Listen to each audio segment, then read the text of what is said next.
आज बाप दादा के 10 मई 2026 के अव्यक्त महावाक्य रिवाइज मुरली है 30 जनवरी 2010। बाप दादा बोले, चारों ही सब्जेक्ट में स्वमान के अनुभवी स्वरूप बन अनुभव की अथॉरिटी को कार्य में लगाओ। चारों ही सब्जेक्ट में स्वमान के अनुभवी स्वरूप बन अनुभव की अथॉरिटी को कार्य में लगाओ। आज ब्राह्मण संसार के रचयिता बाप दादा अपने चारों ओर के ब्राह्मण संसार को देख रहे हैं। हर एक ब्राह्मण सारे संसार में विशेष आत्मा है, कोटों में कोई है, क्योंकि साधारण तन में आए हुए बाप को पहचान लिया। बाप दादा भी दिल में समाने वाले बच्चों को दिल से दिल का प्यार दे रहे हैं। हर एक बच्चा अपने को ऐसे बाप का प्यारा, दिल में बाप को समाया हुआ अनुभव करते हैं। बाप के लिए हर बच्चा अति प्यारा, सर्व का प्यारा है। आप सभी बच्चों का सर्व आत्माओं के प्रति चैलेंज है कि हम योगी जीवन वाले हैं, सिर्फ योग लगाने वाले नहीं, लेकिन योगी जीवन वाले हैं। जीवन 2-4 घंटे की नहीं होती, जीवन सदा काल के लिए होती है। तो चलते फिरते कर्म करते योगी जीवन वाले निरंतर योगी हैं। चाहे योग में बैठते, चाहे कोई भी कर्म करते कर्म योगी हैं। चाहे योग में बैठते, चाहे कोई भी कर्म करते कर्म योगी हैं। जीवन का लक्ष्य ही है सदा योगी। ऐसे अपनी योगी जीवन, नेचुरल जीवन अनुभव करते हो। बाप दादा हर बच्चे के मस्तक में चमकता हुआ भाग्य देखते हैं। क्या देखते हैं? बाबा बोले, मेरा हर बच्चा स्वमानधारी, स्वराज्याधिकारी है। क्यों? जहाँ स्वमान है वहाँ देह भान आ नहीं सकता। आदि से अंत तक, अब तक बाप दादा ने हर एक बच्चे को भिन्न भिन्न स्वमान दिए हैं। अगर अभी भी स्वमानों को याद करो और एक एक स्वमान की माला फेरते जाओ तो अनेक स्वमान स्वरूप बन स्वमान में लवलीन हो जाएंगे। लेकिन बाप दादा को एक बात बच्चों की अब तक भी अच्छी नहीं लगती। वह जानते हो कौन सी?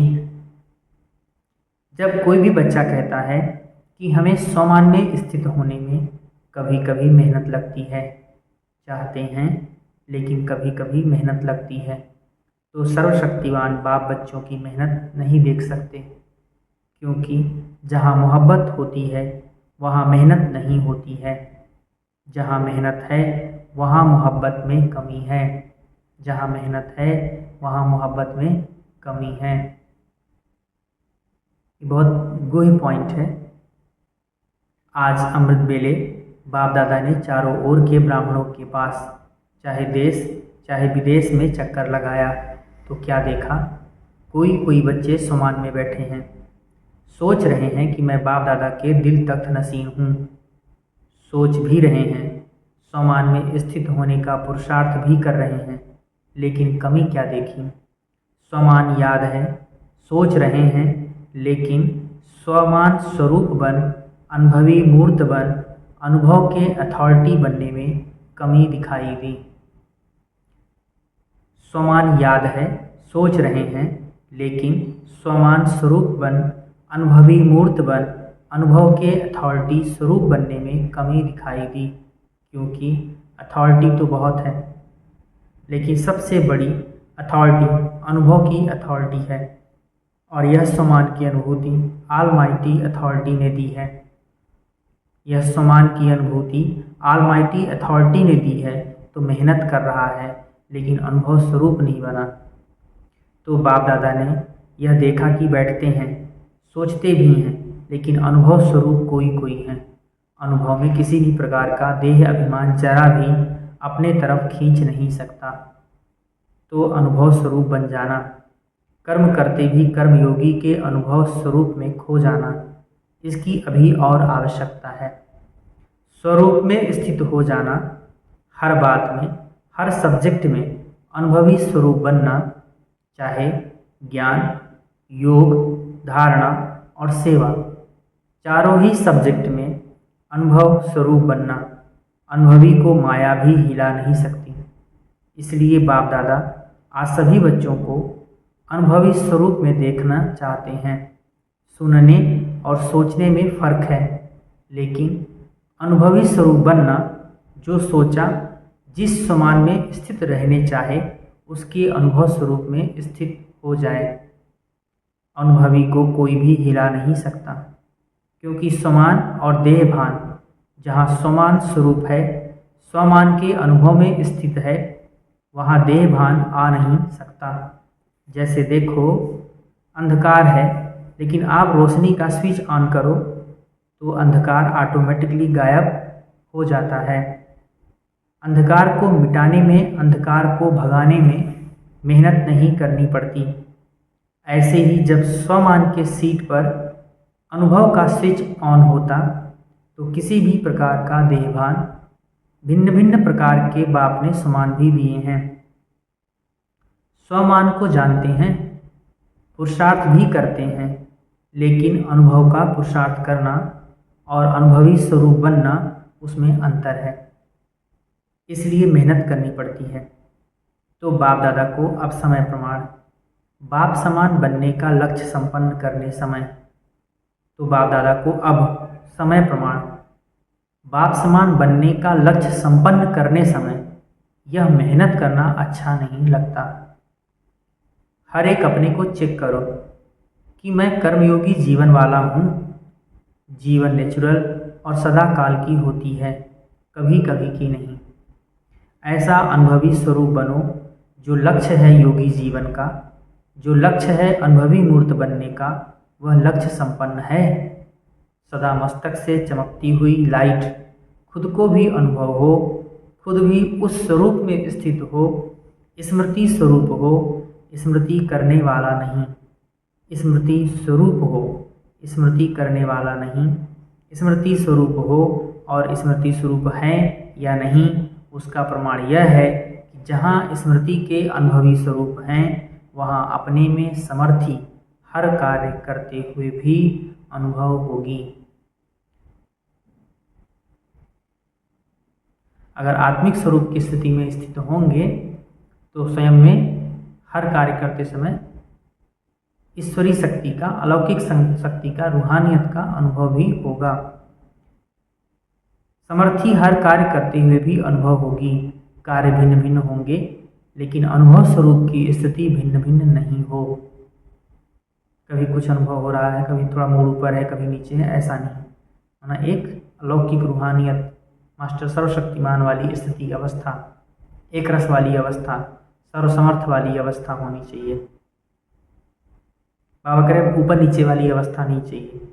आज बाप दादा ने देखा कि मेहनत क्यों करनी पड़ती। अनुभव स्वरूप बनने में नंबरवार पुरुषार्थ अनुसार देखा। बाप दादा का हर एक बच्चे से जिगरी प्यार है, तो प्यार वाले की मेहनत देखी नहीं जाती। चाहे किसी भी सब्जेक्ट में मेहनत करनी पड़ती है, कभी कभी शब्द यूज करना पड़ता है। इसका कारण है अनुभवी स्वरूप बनने की कमी। पुरुषार्थी हैं, लेकिन स्वरूप नहीं बने हैं। एक सेकंड में 4 ही सब्जेक्ट में अपने समान के अनुभवी स्वरूप की अनुभूति होनी चाहिए।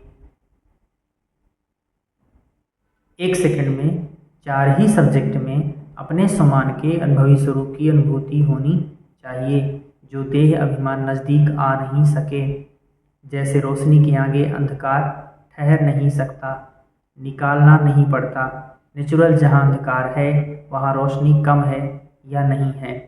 तो सबसे बड़े में बड़ी अथॉरिटी अनुभव गाया हुआ है। अनुभव को हजारों लोग बदलने चाहें, बदल नहीं सकते। जैसे आप सब ने चीनी का अनुभव करके देखा है कि वह मीठी होती है। अगर हजारों लोग आपको बदलने चाहें, बदल सकते हो। तो जो भी सब्जेक्ट है, चाहे ज्ञान की, चाहे योग की, चाहे धारणा की, चाहे सेवा की, किसी में भी 4 में से 1 में भी मेहनत लगती है तो ज़रूर अनुभव की कमी है। सेवा की सफलता में, धारणा में, स्वभाव संस्कार परिवर्तन की, योग में भी अचल रहने की, योगी जीवन की अनुभूति करने की जहाँ मेहनत है, या कभी कभी कहते हो तो इसका अर्थ है उस सब्जेक्ट में आप अनुभवी मूर्त नहीं बने हो। अनुभव कभी कभी नहीं होता, नेचुरल नेचर होती है। तो अभी सुना मेहनत करने का कारण क्या। आपको अनुभव होगा कि जिस समय अनुभव की सीट पर सेट होते हो, किसी भी वरदान के स्वरूप में अनुभवी बन अनुभव करते हो, तो उस समय मेहनत नहीं करनी पड़ती है, नेचुरल अनुभूति होती है। इसलिए अभी समय प्रमाण सब अचानक होना है, बता के नहीं होना है। जैसे अभी प्रकृति की बातों में अचानक का खेल चल रहा है, आरंभ हुआ है। अभी नई नई बातें अचानक हो रही हैं। जैसे अर्थक्वेक हुआ, थोड़े समय में लाखों आत्माएं चली गईं। क्या उन्होंने पता था कि कल हम होंगे या नहीं। ऐसे कई एक्सीडेंट भिन्न भिन्न स्थान पर अचानक होना आरंभ हो गया है। इकट्ठे के इकट्ठे एक समय अनेकों की टिकटें कट रही हैं। तो ऐसे समय में आप एवर रेडी हैं। यह तो नहीं कहेंगे कि पुरुषार्थ कर रहा हूँ।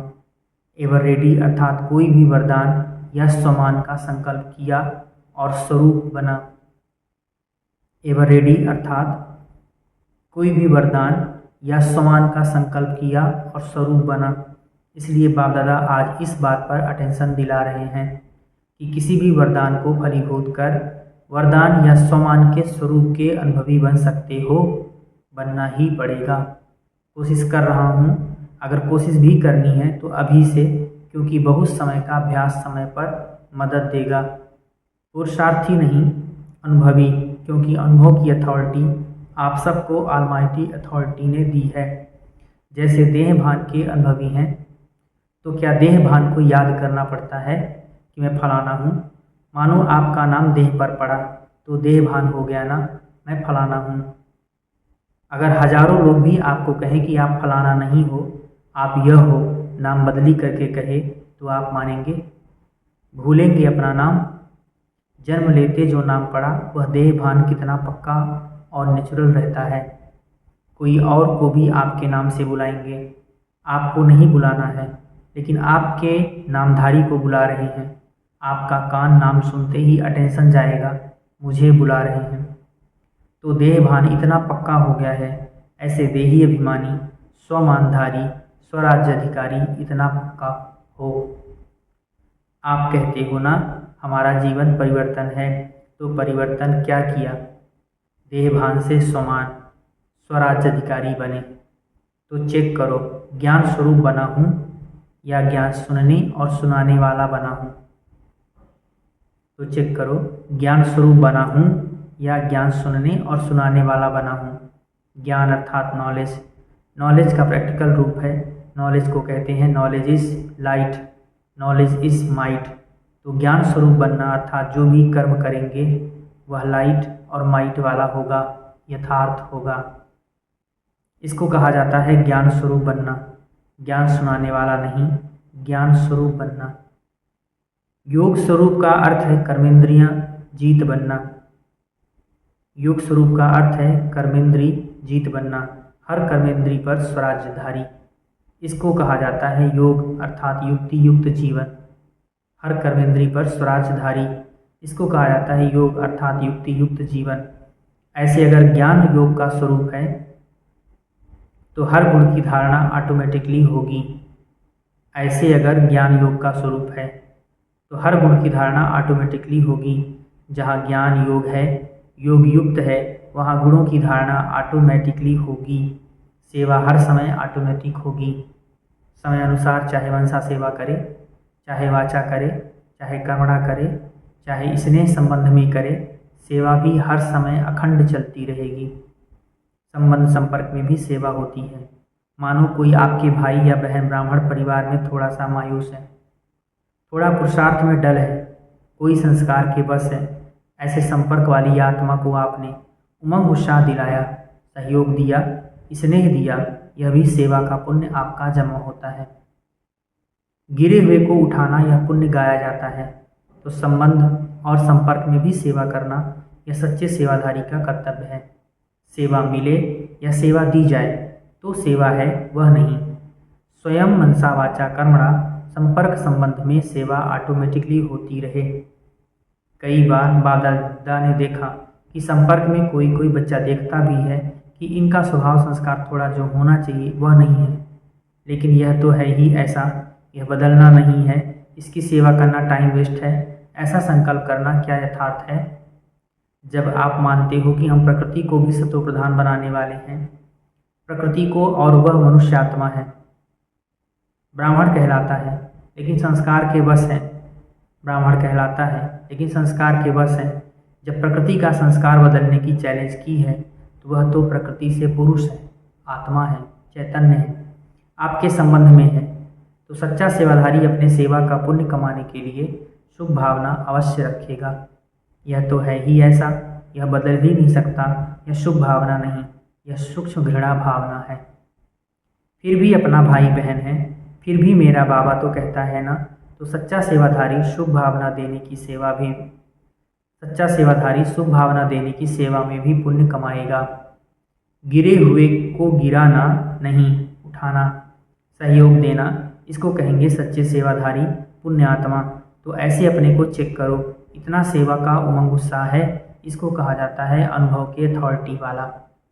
तो अभी बाप दादा यही चाहता है, अनुभवी मूर्त बनो, अनुभव की अथॉरिटी को कार्य में लगाओ। 4 ही सब्जेक्ट में जो अपने को अनुभवी स्वरूप बन अनुभव के अथॉरिटी को कार्य में लगाएंगे, जो कमी हो उसको संपन्न करेंगे, इतना अपने पर अटेंशन देंगे। वह हाथ उठाओ, मन का हाथ उठा रहे हो ना, शरीर का हाथ नहीं, मन का हाथ उठाओ। मन का हाथ उठाना, क्योंकि बाप दादा शिवरात्रि पर रिजल्ट लेंगे। ये मुरली चल रही है 30 जनवरी। बाप दादा बोले बाप दादा शिवरात्रि पर रिजल्ट लेंगे। मन में कोई का भी कमी का संस्कार, मन में कोई का भी कमी का संस्कार अपनी शुभ भावना को कम नहीं करे। उसका संस्कार तो ढीला है, लेकिन वह इतना तो पावरफुल है जो आपकी शुभ भावना को कम कर लेता है। इसलिए जैसे ब्रह्मा बाप ने क्या नहीं देखा, क्या नहीं किया, जिम्मेवार होते फिर भी अंत में शुभ भावना शुभकामना के 3 शब्द सभी को शिक्षा देके गए। याद है ना? 3 शब्द याद है ना? स्वयं भी निराकारी, निरहंकारी, निर्विकारी, इसी स्थिति में अव्यक्त बने। किसी को भी कर्म भोग की फीलिंग नहीं दिलाई। किसने समझा कि कर्म भोग समाप्त हो रहा है? क्या हो गया? अव्यक्त हो गया। ऐसे ब्रह्मा बाप समान फरिश्ता भाव का वरदान जो बाप ने करके दिखाया, फॉलो ब्रह्मा बाप। जैसे आप कहते हो मेरा बाबा, तो बाप क्या कहते हैं? मेरे बच्चे हैं। ऐसी शुभ भावना आपस में परिवार की भी होना आवश्यक है। स्वभाव नहीं देखो, बाप जानते हैं भाव स्वभाव है, लेकिन भाव स्वभाव प्यार को खत्म नहीं करे, संबंध को खत्म नहीं करे, कार्य को सफल कम करे, यह राइट नहीं है। परिवार है, कौन सा परिवार है? प्रभु परिवार, परमात्मा परिवार। इसमें कोई भी कारण से प्यार की कमी नहीं होनी चाहिए। प्यार अर्थात शुभ भावना जरूर हो, कैसा भी है, परमात्मा परिवार है। जिसने माना कि मैं प्रभु परिवार का हूँ, तो परिवार अर्थात प्यार।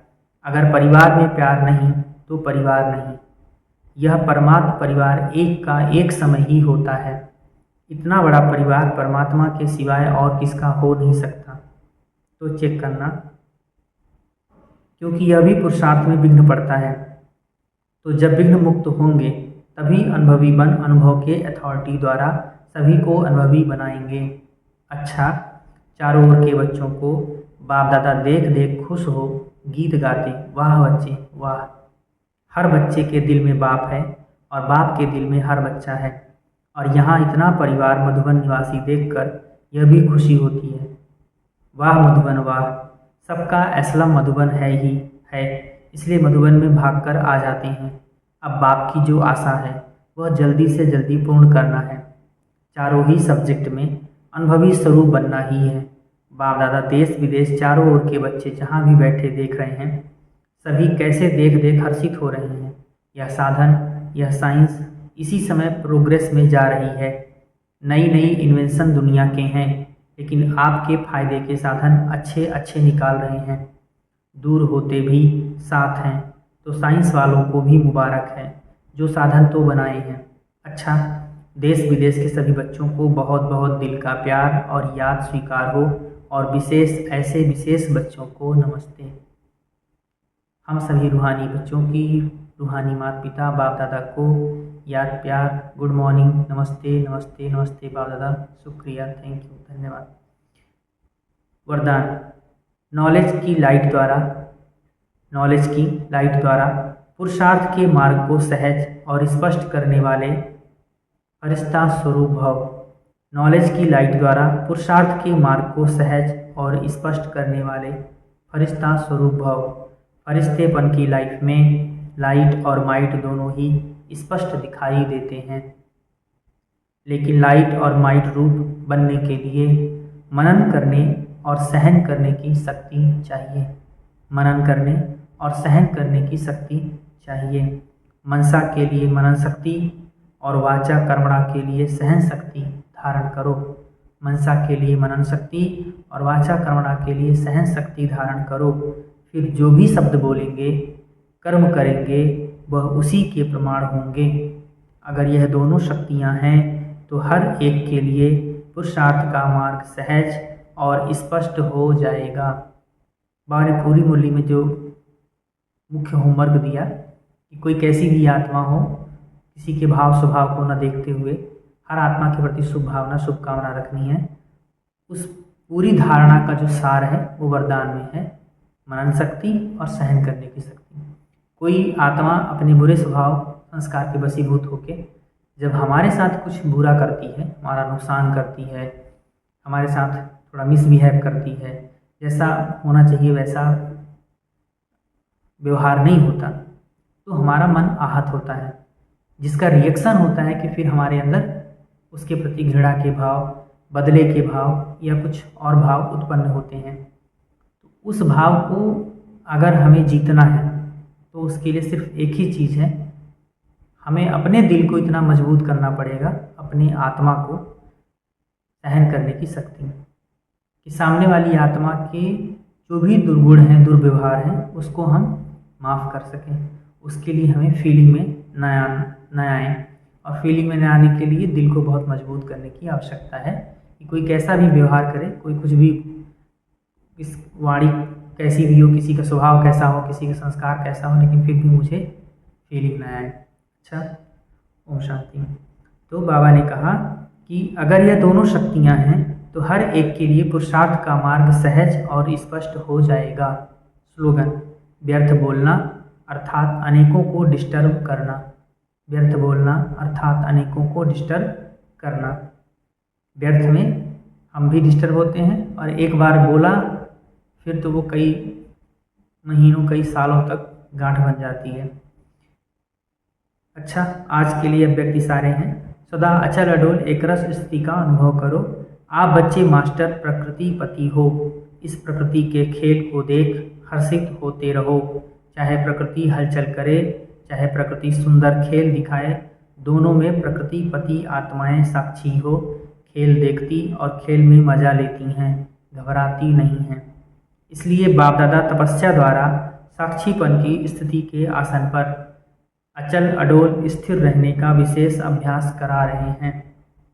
इसलिए बाप दादा तपस्या द्वारा साक्षीपन की स्थिति के आसन पर अचल अडोल स्थिर रहने का विशेष अभ्यास करा रहे हैं। अच्छा, ओम शांति। ओम शांति। धन्यवाद आप सबका चैनल पर बने रहने के लिए। ऐसे ही और ज्ञानवर्धक मोटिवेशनल वीडियो और जीवन की समस्याओं का समाधान लेकर आते रहेंगे। चैनल को सब्सक्राइब, लाइक और शेयर करना न भूलें। आपका पुनः स्वागत है। ओम शांति।